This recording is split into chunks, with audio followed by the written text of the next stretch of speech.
Ó sangue e água que jorrastes do coração de Jesus, como fonte de misericórdia para nós, eu confio em vós. Vamos continuar a leitura do Diário de Santa Faustina? Essa música linda, tocada todos os dias no Santo Terço da Misericórdia, que às vezes eu consigo acompanhar com o pessoal do Instituto Hesed. É muito lindo. Nem sempre às vezes eu consigo, né? Porque estou aqui com os meus projetos, mas sempre às 15 horas a meditação da paixão de nosso Senhor Jesus Cristo acontece aqui dentro. Bom, aprendendo um pouco mais no Diário de Santa Faustina, vamos seguir no parágrafo 440 que a gente parou no último vídeo. Antes de dar sequência, eu te convido a uma Ave Maria. Ave Maria, cheia de graça, o Senhor é convosco. Bendita sois vós entre as mulheres. Bendito é o fruto do vosso ventre, Jesus. Santa Maria, Mãe de Deus, rogai por nós, pecadores, agora e na hora de nossa morte. Amém. Glorioso São José, modelo de todos os que se dedicam ao trabalho, obtende-me a graça de trabalhar com o espírito de penitência para expiação dos meus numerosos pecados. De trabalhar com consciência, pondo o culto do dever acima de minhas inclinações. De trabalhar com recolhimento e alegria, olhando como uma honra empregar e desenvolver pelo trabalho os dons recebidos de Deus. De trabalhar com ordem, paz, moderação e paciência, sem nunca recuar perante o cansaço e as dificuldades. De trabalhar, sobretudo, com pureza de intenção, com desapego de mim mesma, tendo sempre diante dos olhos a morte e a conta que deverei dar do tempo perdido, dos talentos inutilizados, do bem omitido e da vã complacência nos sucessos tão funesta à obra de Deus. Tudo por Jesus, tudo por Maria. Tudo a vossa imitação, ó patriarca São José, tal será a minha divisa na vida e na morte. Amém. Diário de Santa Faustina, parágrafo 440. Ó meu Criador e Senhor, eis aqui todo o meu ser.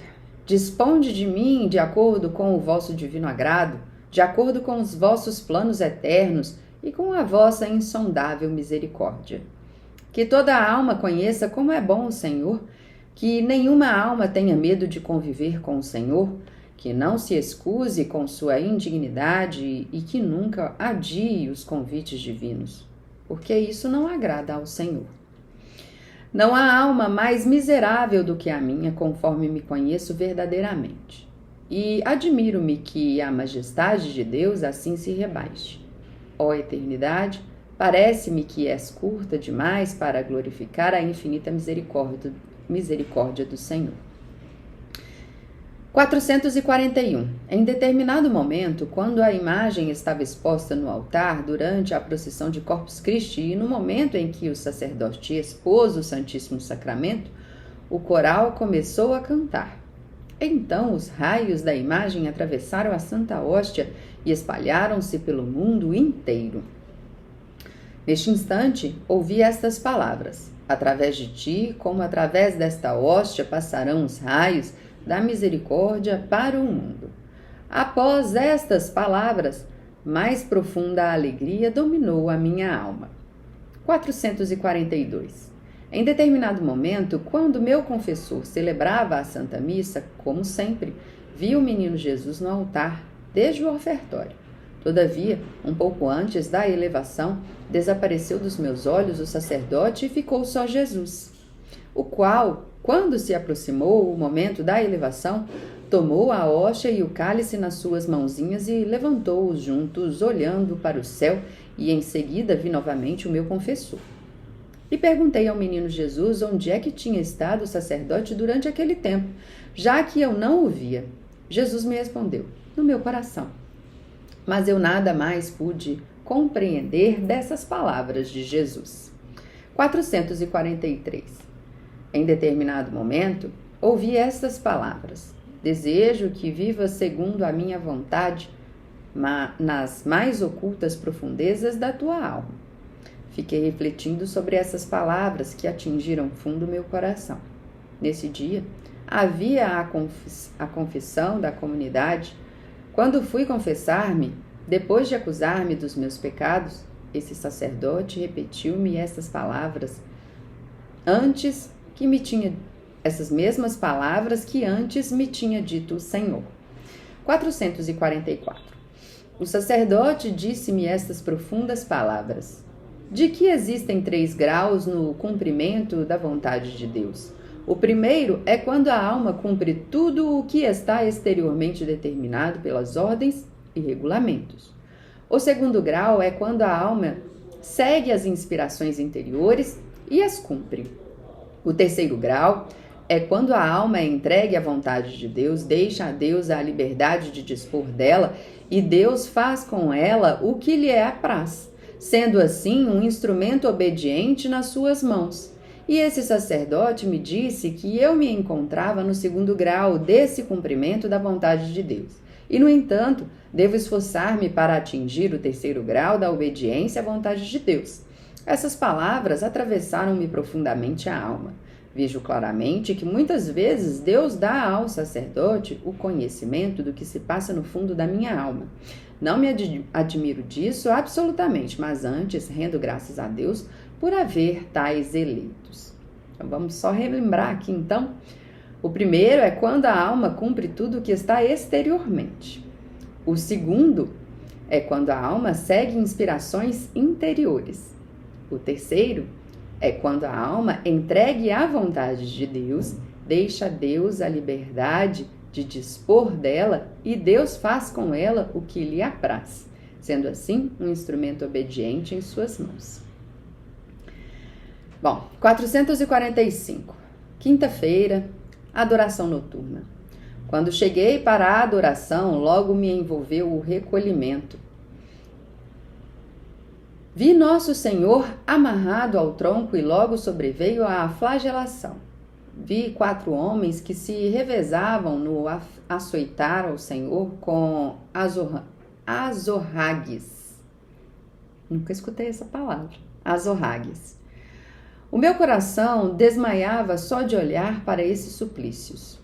Então o Senhor me disse estas palavras: sofro uma dor ainda maior do que esta que está vendo. E Jesus deu-me a conhecer por quais pecados submeteu-se à flagelação. Foram os pecados da impureza. Oh, por que terríveis sofrimentos morais passou Jesus quando se submeteu à flagelação. Então Jesus me disse: olha e repara bem o gênero humano na presente condição. E imediatamente vi coisas horríveis. Afastaram-se os algozes de Nosso Senhor e vieram flagelá-lo outras pessoas que seguravam nas suas mãos os chicotes e castigavam sem piedade o Senhor. Eram sacerdotes religiosos e religiosas e os mais altos dignatários da igreja, o que muito me surpreendeu. Havia leigos de diversas idades e classes. Todos descarregavam sua maldade sobre o inocente Jesus. Aqui eu quero só fazer um parêntese. A sensação que eu tenho é que quando a gente quando a gente está em pecado, consciente ou inconsciente, é isso que acontece ao nosso Senhor. Nós estamos ali chicoteando Ele, né? Estamos pecando contra Ele. E essa é a sensação que eu tenho. Bom, ao ver isso, meu coração entrou numa espécie de agonia. E quando flagelavam os carrascos, Jesus se calava e olhava para longe. Mas quando flagelavam essas almas que mencionei acima, cerrava os olhos e um gemido surdo, mas terrivelmente doloroso, escapava-lhe do coração. E o Senhor me fez conhecer detalhadamente a gravidade da maldade dessas almas ingratas. Estás vendo? Este é o sofrimento maior que a minha morte. Então calaram-se também os meus lábios. Comecei a sentir em mim a agonia e senti que ninguém me consolaria nem me arrancaria desse estado a não ser aquele que me introduziu nele. Então o Senhor me disse: estou vendo a dor sincera do teu coração que trouxe enorme alívio ao meu coração. Olha e consola-te. 446. Então vi Nosso Senhor pregado na cruz. Enquanto Jesus, por alguns momentos, estava suspenso nela. E vi uma legião inteira de almas crucificadas da mesma forma que Jesus. e vi uma segunda e ainda uma terceira legião de almas. A segunda legião não estava pregada na cruz, mas essas almas seguravam firmemente a cruz em suas mãos. A terceira legião de almas, no entanto, não estava nem crucificada, nem segurava firmemente a cruz nas mãos. Essas almas arrastavam a cruz após si e estavam insatisfeitas. Então Jesus me disse: estás vendo essas almas que são semelhantes a mim em sofrimentos e desprezo? Elas serão também semelhantes a mim na glória. E as que forem menos parecidas comigo no sofrimento e no desprezo, essas também terão menos semelhança comigo na glória. Entre as almas crucificadas, o maior número era daquelas que pertenciam ao estado religioso. Vi também crucificadas almas minhas parecidas, o que me causou grande alegria. Então Jesus me disse: na meditação de amanhã, refletirás sobre o que vistes hoje. E logo Jesus desapareceu. 447, sexta-feira. Estava doente e não pude ir à Santa Missa. De manhã, às 7h, vi meu confessor que celebrava a Santa Missa, durante a qual vi o menino Jesus. No final da Santa Missa, desapareceu a visão e vi que eu estava como antes, na minha cela. Uma alegria indizível me envolveu porque, embora não pudesse estar na nossa capela assistindo à Santa Missa, pude ouvi-la de uma igreja muito distante. Jesus pode arranjar tudo. 448. Datado de 30 de julho de 1935. Só para fazer uma breve observação, nós estamos no ano de 1935 e Santa Faustina faz seu aniversário, né, de morte em 1938. Então estamos aí há 3 anos de sua passagem. Dia de Santo Inácio, 30 de julho. Rezei com fervor a este santo, censurando-o. Como pode me observar e não me ajudar em questões tão importantes? Isto é, no cumprimento da vontade de Deus? Eu gosto de ver a união dos meus... Outro parêntese, desculpa, gente, um adendo pessoal. Eu gosto de ver a união dos meus santos, assim, eles aparecem para mim de formas inexplicáveis. No meu testemunho eu relatei que eu comecei através de Santa Teresa de Jesus, né, através de um livro, desse livro aqui, ó, que eu comprei quando eu estava comprando o Catecismo da Igreja Católica. Do nada, a atendente me ofereceu esse livro e eu nunca tinha ouvido falar, né? Meu processo de conversão para a Igreja Católica é recente. E na hora que ela me ofereceu o livro, eu pensei, ela não está me oferecendo isso do nada. Comprei. E assim, o livro de Santa Teresa salvou praticamente o meu ano passado e continua me salvando em todo o meu processo de conversão diária. A partir de Santa Teresa, eu conheci Santa Teresinha do Menino Jesus e São João da Cruz. E aí comecei um amor incomensurável pelo Carmelo, né? Principalmente com a Nossa Senhora do Carmo. Partindo daí, conheci uma outra santa, que veio, Santa Faustina. Como? Eu estando na Basílica de Santa Teresa de Jesus em Ávila, na Basílica dela, né, que foi construída em cima da casa onde ela nasceu, eu encontrei um caderninho com muito do que significava a devoção da Divina Misericórdia. Ele tá ali do outro lado, não vou pegar não, porque senão a gente vai estender mais aqui esse vídeo. Mas em espanhol tinha tinha novena, tinha falando como o Papa São João Paulo II fez a canonização da santa, né, que é conterrâneo, eles são conterrâneos, né? E no final do caderninho tinha escrito assim: Jesus, em vós confio, da minha família para a sua. Então, senti um forte chamado, porque também nunca tinha ouvido falar de Santa Faustina, nem da devoção à Divina Misericórdia. Então, por isso veio em mim essa ânsia e essa sede de conhecer e de entregar aqui, tanto para mim, né, para meu trabalho de conversão diária, mas como dividir assim com você também a leitura do Diário de Santa Faustina. E Para mim é uma linda surpresa ter encontrado aqui com o Santo Inácio de Loyola no Diário de Santa Faustina, porque eu conheci Santo Inácio também, eu tinha ouvido falar de algumas coisas do que ele escreveu, dos exercícios espirituais, né? Tem uma oração também dele muito famosa, inclusive em uma das igrejas que eu vou aqui, sempre se reza no final da missa, né? Alma de Cristo lavai-me, essa oração toda. E eu conheci mesmo Santo Inácio de Loyola também quando eu estive lá na Espanha.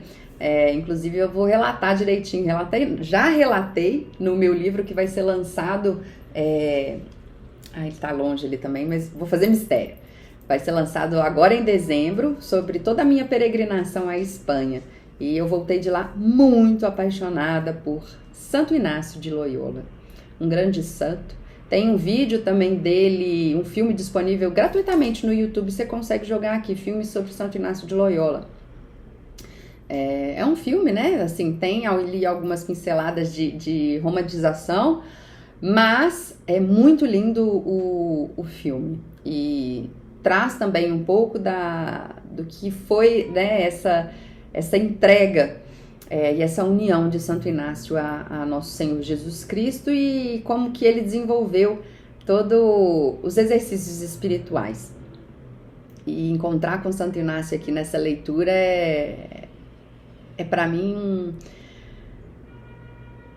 é inexplicável, assim, às vezes as coisas que acontecem, né? Às vezes, os santos místicos, né, tem algumas citações de que não existem acasos, as coisas não aparecem pra gente do nada, e eu creio muito nisso. Então, tudo está sendo costurado, creio eu, de acordo com a vontade de Deus, né? Então, vamos seguir aqui no parágrafo 448, me veio aqui ao coração essa vontade de deixar isso aqui gravado e registrado.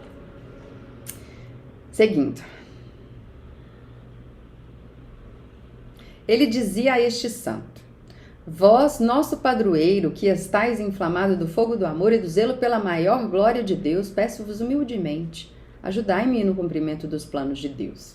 Ela aqui invocando então Santo Inácio para ajudá-la na divulgação da Divina Misericórdia. Isso aconteceu ainda durante a Santa Missa. Então vi Santo Inácio do lado esquerdo do altar, com um grande livro na mão, e ele me disse essas palavras: minha filha, não sou indiferente à tua causa. Esta regra pode ser aplicada também nesta congregação. E indicando o livro com a mão, desapareceu.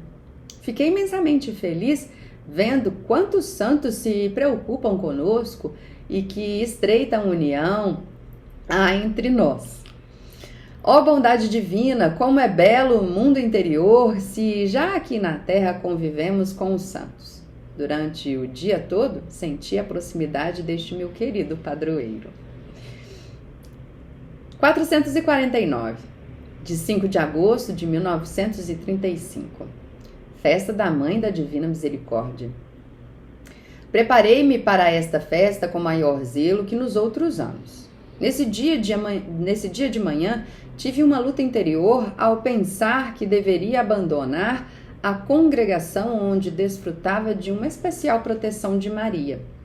Nessa luta passou-me a meditação e a primeira Santa Missa. Durante a segunda Santa Missa, eu disse à Mãe Santíssima: quanto me é difícil separar-me dessa congregação que se encontra sob vossa especial proteção, ó Maria. Então, vi a Virgem Santíssima, indizivelmente bela, que se aproximou de mim, vindo do altar até o meu genuflexório. Estreitou-me ao seu coração e disse-me estas palavras: sou vossa mãe pela infinita misericórdia de Deus. A alma que cumpre fielmente a vontade de Deus é a que mais me agrada. Fez-me compreender que cumpro fielmente todos os desejos de Deus e dessa maneira encontrei graça aos seus olhos. Sê corajosa, não tenhas medo das dificuldades ilusórias, mas fixa o teu olhar na paixão do meu filho, e dessa maneira vencerás. 450, adoração noturna. Eu sofria muito e parecia-me que não era capaz de ir à adoração. Contudo, reuni toda a minha força de vontade e, embora estivesse desfalecida, Caindo na cela, não dei atenção às minhas dores, tendo diante dos olhos a paixão de Jesus. Quando cheguei à capela, tive uma compreensão interior daquela grande recompensa que Deus nos prepara não somente pelas boas ações, mas também pelo sincero desejo de realizá-las. Que grande graça de Deus é esta! Oh, como é doce fatigar-se por Deus e pelas almas! Não quero descanso na luta, mas lutarei até o último suspiro da vida pela glória do meu Rei e Senhor. Não deporei a espada até que me chame diante do seu trono. Não tenho medo dos golpes, porque Deus é o meu escudo. O inimigo é que deve ter medo de nós, e não nós do inimigo. O demônio vence apenas os orgulhosos e medrosos, porque os humildes são fortes. Nada perturbará nem intimidará a alma humilde. Levantei voo para a própria fornalha do sol, e nada conseguirá abaixá-lo. O amor não se deixará aprisionar. É livre como um rei. O amor alcança Deus. 451. Em determinado momento, após a comunhão, ouvi estas palavras: Tu és nossa morada. Nesse instante, senti na alma a presença da Santíssima Trindade, do Pai, do Filho e do Espírito Santo. Sentia-me um santuário de Deus. Senti que sou filha do Pai. Não sei explicar tudo, embora o Espírito o compreenda bem. Ó bondade infinita, como vós rebaixais até a miserável criatura. 452. Se as almas quisessem se recolher, Deus logo lhes falaria, porque a distração abafa a palavra do Senhor. 453. Em determinado momento, o Senhor me disse: Por que tens medo e tremes quando estás unida comigo? Não me agrada a alma quando se entrega a inúteis temores. Quem ousaria tocar-te quando estás comigo? A alma que mais me agrada é aquela que crê firmemente na minha bondade e que tem plena confiança em mim. Concedo-lhe a minha confiança e dou-lhe tudo o que me pede. 454. Uma vez o Senhor me disse: Minha filha, toma as graças que os homens desprezam, toma quantas conseguires carregar. Nesse momento, minha alma foi inundada pelo amor de Deus. Senti que estava tão intimamente ligada ao Senhor que não posso encontrar palavras para definir bem essa união. Além disso, senti que tudo que Deus tem, todos os bens e tesouros são meus, embora não me ocupe muito com eles, pois ele me basta. Nele vejo tudo, fora dele nada. Não busco a felicidade fora do meu interior, no qual Deus habita. Alegro-me com Deus no meu próprio interior, onde permaneço com ele continuamente. Onde está o meu convívio mais íntimo com ele? Onde permaneço com ele em segurança, onde não me atinge o olhar humano. E a Virgem Santíssima me estimula a uma tal convivência com Deus. 455. Quando me atinge algum sofrimento, agora não mais me causa amargura, nem os grandes consolos me entusiasmam. Em mim reina a paz e o equilíbrio espiritual que decorre do conhecimento da verdade. O que me importa, se eu viva cercada de corações hostis, se tenho a plenitude da felicidade no meu próprio coração, e de que me servirá a benevolência dos corações dos outros se não possuir a Deus no meu próprio interior? Quando tenho Deus no meu interior, quem poderá prejudicar-me? Bom, parágrafo 456, datado de 12 de agosto de 1935, em Vilnius. Retiro de 3 dias. À noite do dia anterior do retiro, nos pontos de meditação, ouvi estas palavras: Neste retiro, falar-te-ei pela boca desse sacerdote, para te certificar e fortalecer a respeito da verdade das minhas palavras, que estou pronunciando no fundo da tua alma. Embora esse retiro seja realizado por todas as irmãs, tenho por ti especial consideração. para te fortalecer e te fazer intrépida diante de todas as adversidades que te esperam. E por isso, ouve as palavras do sacerdote com diligência e reflete sobre elas no fundo de tua alma. Bom, vamos parar aqui então no parágrafo 457.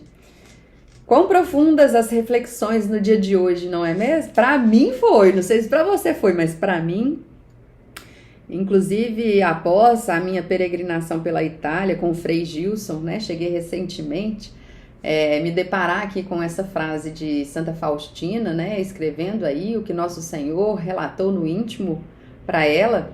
É até difícil ficar dizendo essas coisas aqui, porque, né, pode fugir para um outro polo aí que não vem ao caso, né, ou de julgamento, ou de abertura aí de críticas, enfim. Mas a gente sabe quando Deus conversa com a gente no íntimo da nossa alma, a gente sabe que o relacionamento é entre nós e Ele, mas como Deus usa pessoas, né, para conversar conosco. E eu senti muito isso na alma nessa viagem em peregrinação pela Itália com o Frei Gilson, principalmente em 2 homilias que ele, na verdade foi uma homilia na Santa Missa e uma Santa Missa logo quando a gente chegou em Assis, porque ele não ficou conosco o tempo inteiro na peregrinação, né, visto que era mais de 1.000 pessoas, mais de 30 ônibus. E num segundo momento, numa Santa Missa em Roma. Exatamente como Santa Faustina nos escreve aqui, parece que não é nem a voz do Frei Gilson, parece que é a voz de Deus mesmo, assim, muda o tom de voz, enfim, é algo muito sobrenatural. Bom, vamos parar aqui então no 457 e a gente continua em um outro vídeo a conhecer mais do Diário de Santa Faustina. Espero que você esteja gostando assim como eu. Deixe seu comentário, compartilhe, curta. Se você não é inscrito no meu canal, vá, se inscreva. Isso ajuda também, né, ao YouTube entender aqui que tudo que eu estou entregando para você gratuitamente está sendo de boa valia, né? Para que eu possa aí perseverar no caminho, independente disso, né? Independente de avaliação, independente do que for. Continuarei no chamado. Glória ao Pai, ao Filho e ao Espírito Santo, como era no princípio, agora e sempre, por todos os séculos dos séculos. Amém.